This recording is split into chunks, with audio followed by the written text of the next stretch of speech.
Hello viewer शिक्षक साथियों, आपके अपने YouTube channel DS Mishra official पर एक बार पुनः हार्दिक स्वागत है। आज आपके लिए जो नया वीडियो आ रहा है, यह वीडियो है बिहार जाति आधारित गणना 2022 का जो कार्य हम लोग कर रहे हैं, इसी के संदर्भ में जो है बिहार के उप सचिव द्वारा जो 2 पत्र जारी किए गए हैं, उन दोनों पत्रों को हम लोग देखेंगे कि आखिर उस पत्र के क्या मायने हैं और जनगणना के संबंध में उस पत्र का क्या आशय है और उस पत्र के आलोक में क्या हमको सावधानी करनी है और उस पत्र को पढ़ने के बाद क्या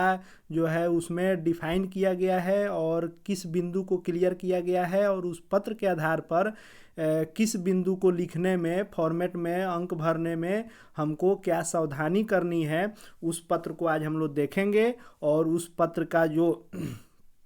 आशय है उसको हम लोग आज के वीडियो में देखेंगे कि उस पत्र के क्या मायने हैं। तो अभी तक यदि अपने डीएस मिश्रा ऑफिशियल चैनल को सब्सक्राइब नहीं किया है तो शिक्षा एवं शिक्षक जगत से जुड़ी हुई हर खबरों एवं हर जरूरी वीडियो को देखने के लिए अपने सबसे भरोसेमंद चैनल डीएस मिश्रा ऑफिशियल को सब्सक्राइब करके बेल आइकन को प्रेस कर लेंगे। चलिए वीडियो में बिना देरी किए हुए उन दोनों पत्रों को देखते हैं और उस पत्र से संबंधित जो आपको ट्रेनिंग में बुकलेट मिली है या ट्रेनिंग में जो बात बताई गई है उसमें क्या संशोधन सुधार करना है, क्या ऐड करना है, उसको हम लोग देखेंगे।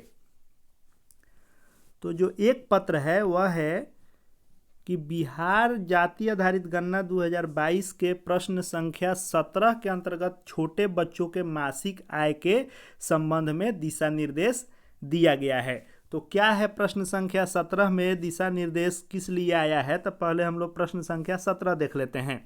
तो प्रश्न संख्या 17 था कि सभी स्रोतों से मासिक आय, तो इसमें दिया गया था कि 0 से लेके और 50,000 से अधिक के लिए तक 7 कोड टोटल दिए गए थे, 1 2 3 4 5 6 और 7। और 8वां जो कोड दिया गया था वह था कि कार्यकलाप कोड 13 से 15 के लिए ही लागू नहीं है। तो 13 से 15 में दिया गया था कि 13 दिया गया था विद्यार्थी के लिए, 14 दिया गया था गृहिणी के लिए और 15 कोड जो है कुछ नहीं के लिए दिया गया था।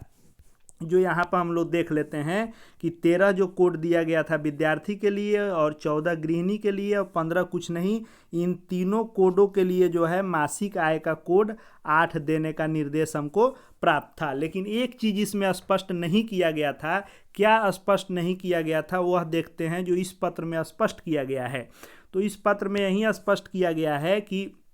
वैसे छोटे बच्चे जो स्कूल या आंगनबाड़ी केंद्र नहीं जा रहे हैं, इन्हें कार्यकलाप के प्रश्न संख्या 10 के कॉलम के अन्य कोड 12 के अधीन रखा गया है। यानी जो यह कार्यकलाप था इसमें वैसे बच्चों को जो अभी पढ़ते नहीं हैं, जो पढ़ते होंगे उनको तो हम विद्यार्थी के श्रेणी में कोड 13 देंगे, लेकिन जो अभी पढ़ने वाले बच्चे नहीं हैं, छोटे बच्चे हैं जो आंगनबाड़ी या किसी स्कूल में अभी नहीं पढ़ रहे हैं, उनके लिए हमको बताया गया था कि कोड अन्य के लिए जो 12 दिया गया है कोड, इस 12 कोड का इस्तेमाल हमको करना था। तो 12 कोड का इस्तेमाल करना था। तो जो मासिक आय था उसमें लागू नहीं, सिर्फ 13 से 15 के लिए दिया गया था। तो इस पत्र से यह जो है स्पष्ट किया गया है कि 13 से 15 कार्यकलाप 13 से 15 के लिए लागू कोड जो संख्या 8 था वह इस 12 कॉलम के लिए भी, यानी कोड संख्या 12 जो दिया जा रहा है प्रश्न संख्या 10 के लिए, इसको ऐसे हम लोग एक बार समझ लेते हैं कि जो यह दिया गया है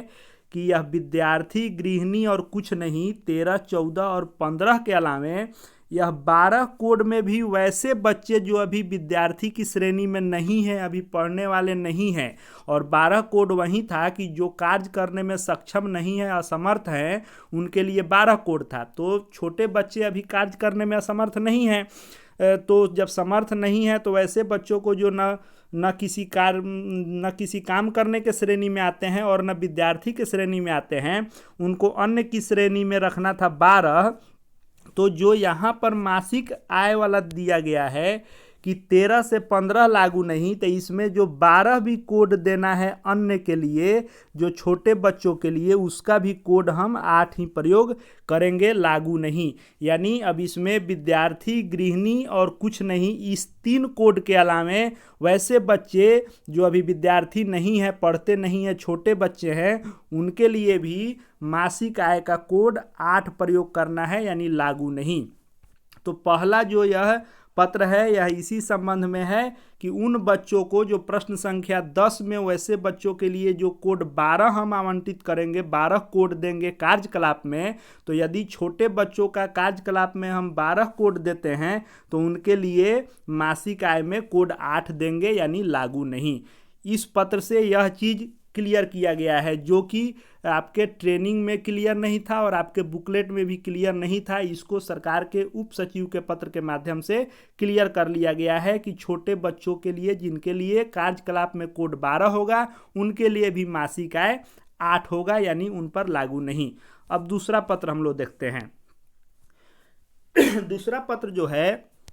वह दूसरा पत्र है कि बिहार जाति आधारित गणना में लोहार समुदाय के लिए जो जाति कोड का दिया गया था और उस पर कन्फ्यूजन हो रहा था। बहुत सारे जगहों पर लोहार जाति के लोगों ने जनगणना का बहिष्कार भी करना शुरू किया था कि हम जनगणना नहीं कराएंगे, हमारे जाति का कोड नहीं है या हमारी जाति नहीं है। उसके संदर्भ में सरकार के द्वारा यह स्पष्ट जो है डिफाइन किया गया है कि उनका कैसे कोड भरना है। तो जैसे लोहार के लिए क्या कोड भरेंगे, तो इसमें लोहार बाहर में नहीं देकर कोष्ठ में दिया हुआ है और इसका मुख्य जाति कमार लिखा गया है। तो जो कमार लिखा गया है उसके लिए कोड संख्या 13 आवंटित किया गया है, जो यहाँ हम लोग देख सकते हैं कि यहाँ जो 13 नंबर में है या 13 नंबर में दिया हुआ है कमार और कोष्ठ में लिखा हुआ है लोहार और कर्मकार। तो इस पत्र में कहा गया है कि जो स्थानीय जगहों पर जिस भाषा का प्रयोग करके जो नाम दिया गया हो, तो लोहार और कर्मकार यदि हैं तो लोहार जाति के नाम में कमार नहीं लिख करके आप लोहार भी लिख सकते हैं, लेकिन कोड 13 ही होगा। तो यह चीज़ उन लोगों को बताना होगा कि सरकार का ऐसा आदेश आ गया है कि लोहार हैं तो लोहार जाति नाम भी लिखना है तो जाति नाम में लोहार लिखेंगे, लेकिन उसका कोड 13 देंगे। वैसे ही बताया गया है कि अन्य कोई भी जाति हो जिसके लिए कोष्टक का प्रयोग किया गया हो, तो कोष्टक के अंदर के जाति का हम नाम लिख लेंगे, लेकिन कोड जो है वहीं प्रयुक्त करेंगे। यानी बहुत सारा ऐसा भी इसमें था। अब जैसे यहाँ पर देखिए, अब जैसे उरांव धांगड़ या उरांव ऐसे जो लिखा गया हो, तो जो होगा कोष्टक के अंदर नाम जो होगा उस जाति का नाम में उस नाम को लिखेंगे, लेकिन कोड जो कोष्टक के बाहर वाला है उसी का देंगे। जैसे लोहार जाति के लिए कन्फ्यूजन था कि हमारा नहीं है, तो सरकार ने इसी को स्पष्ट किया कि कमार जो लिखा हुआ है यह लोहार और कर्मकार के लिए है, तो जाति नाम में लोहार लिख लेंगे और कोड जो होगा कमार वाला 13 हो जाएगा। तो इसी 2 पत्र के माध्यम से सरकार ने क्लियर किया है। एक है छोटे बच्चों के आय से संबंधित कॉलम के बारे में और दूसरा है लोहार जाति के कोड और जाति नाम के बारे में। इन्हीं 2 चीज़ों को डिफाइन किया गया है और स्पष्ट तरीके से बताया गया है कि हमको कोड भरने में इन दोनों पत्रों के आलोक में यह सावधानी बरतनी है। यही दोनों पत्र था जिसके बारे में हमने आपको अपडेट किया। तो आगे भी जातिगत जनगणना से संबंधित, शिक्षा शिक्षक से संबंधित या आगे जो आपको बीपीएससी से बहाली होने वाली है शिक्षकों की, उसकी तैयारी से संबंधित वीडियो या जो भी अपडेट शिक्षा एवं शिक्षक जगत से या आपको छात्र अभ्यर्थी जगत, शिक्षा विभाग, बिहार सरकार, भारत सरकार द्वारा जो भी पत्र नियम नियमावली आते हैं उससे अपडेट रहने के लिए सब्सक्राइब कर लें चैनल को, बेल आइकन को प्रेस कर लें। वीडियो उपयोगी लगा हो लाइक करें, अन्य लोगों के इस वीडियो को ज़रूर शेयर करें ताकि उनको भी इन दोनों पत्रों के बारे में जानकारी हो पाए कि क्या इसमें स्पष्ट किया गया है, और कमेंट करके बता सकते हैं कि किस टॉपिक पर आप वीडियो इस चैनल पर देखना चाहते हैं। पुनः आपका बहुत बहुत धन्यवाद।